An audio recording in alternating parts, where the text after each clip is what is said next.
अभी तक की हमारे पूर्व मेरे से बोलने वाले सदस्यों की चर्चा और बातचीत के आधार पर एक नतीजा सामने दिखता है कि जेल, सजा और सुधार इन दोनों का मिश्रण है। जेल, मुझे लगता है कई बार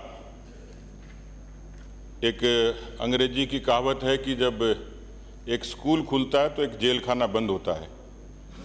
समाज की और शासन की विकृति का नतीजा भी जेल है और इसलिए जो तमाम बातें कही गई हैं और राजस्थान के वर्तमान परिवेश में जब जेलों की चर्चा आती है, यूं तो बहुत अरसे से बॉलीवुड की फिल्मों में जेलों का जो दृश्य दिखाई देता है वो प्रत्यक्ष तो कितना सही है कितना गलत है, लेकिन उनकी दुर्दशा का चित्रण जरूर करता है।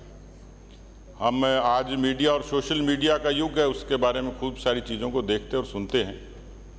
एक पक्ष मानवाधिकारों का भी है, लेकिन ये सीधे सीधे कानून व्यवस्था से जुड़ा हुआ मसला है और इसलिए जेल की शुरुआत किसी प्रदेश की लोक कल्याणकारी सरकार जो लोगों को जन सुरक्षा का भरोसा देती है, उसकी कानून व्यवस्था से जुड़ा हुआ मसला है। समाज में और शासन में अपराधी क्यों पैदा होते हैं, इस पर भी विचार करने की आवश्यकता है। अभी मेरे से पहले बोलने वाले सभी सदस्यों ने अलग अलग एंगल से अपनी बातें रखी हैं। 37 वर्ष पहले कश्मीर के आंदोलन के सिलसिले में 1989 में मुझे 7 दिन सेंट्रल जेल में रहने का अवसर मिला और जो बात अभी माननीय सदस्य ने कही, वहाँ जेल के भीतर कुछ लोग मिलते थे, नौजवान बच्चे झाड़ू लगा रहे थे। पूछा कैसे जेल में आए, कि बिना टिकट पकड़े गए। कितने दिन से हो, तो उन्होंने बताया कि 1 महीने से हैं। उस समय न फ़ोन थे न कम्युनिकेशन का कोई साधन था, उनकी पैरवी करने वाला कोई नहीं था। तो ये बात सत्य साबित होती है कि शायद समय बदलने के बाद आज भी वो व्यवस्था लगभग ऐसी दिखती है।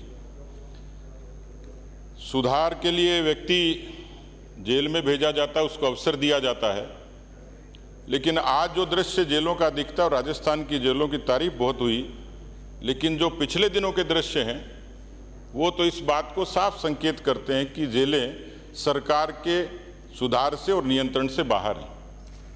आज राजस्थान की कानून व्यवस्था तो बदहाली का शिकार है ही, लेकिन पूरे देश में जेलों की जो गतिविधियां हैं, जो अवांछित गतिविधियां हैं, और ख़ास तौर पर सीमावर्ती क्षेत्र की जो जेलें हैं, उनका यदि सही तरीके से आकलन करें तो आज ड्रग्स का, हथियारों का और अपराधियों का पनपना ये अपने आप में इस बात का संकेत है कि राजस्थान की सरकार ढिंढोरा कितना ही पीटे, लेकिन राजस्थान की जेलों में जिस तरीके से सुधार चाहिए, जिस तरीके की सख्ती चाहिए, उस पर सरकार का ध्यान नहीं है। इसलिए माननीय सभापति महोदय, मैं चाहूँगा कि मानवाधिकारों का ख्याल तो हो ही, लेकिन अपराधी कोशिश ये की जाती है कि वहाँ से सुधर कर बाहर आए।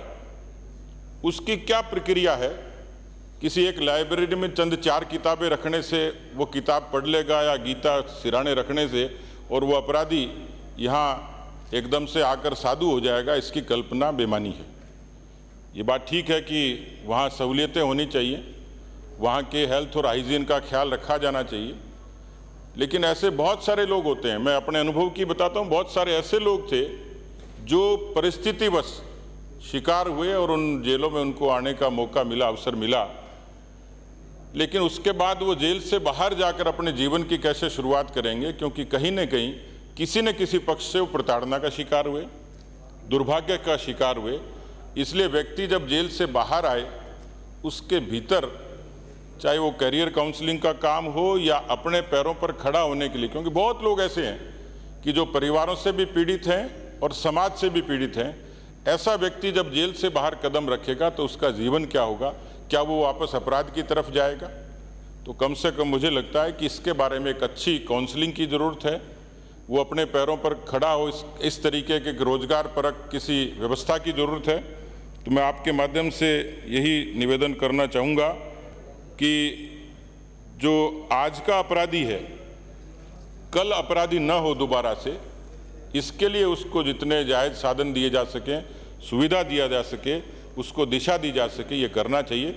लेकिन आज राजस्थान में जो यक्ष प्रश्न है, जो आग की तरह सुलगता है, किस तरीके से जेलों से धमकियां दी जाती हैं, और यहाँ सदन में बैठे हुए लोग भी उस बात के साक्षी, और सदन के बाहर भी बहुत लोग हैं, कम से कम उस पर प्रभावी नियंत्रण कैसे हो, इस पर चर्चा लाजमी है। आपने मुझे अवसर दिया और मैं आग्रह करूंगा कि इसको जायज़ संशोधन के साथ कुछ समय के बाद इसको प्रस्तुत किया जाए। धन्यवाद।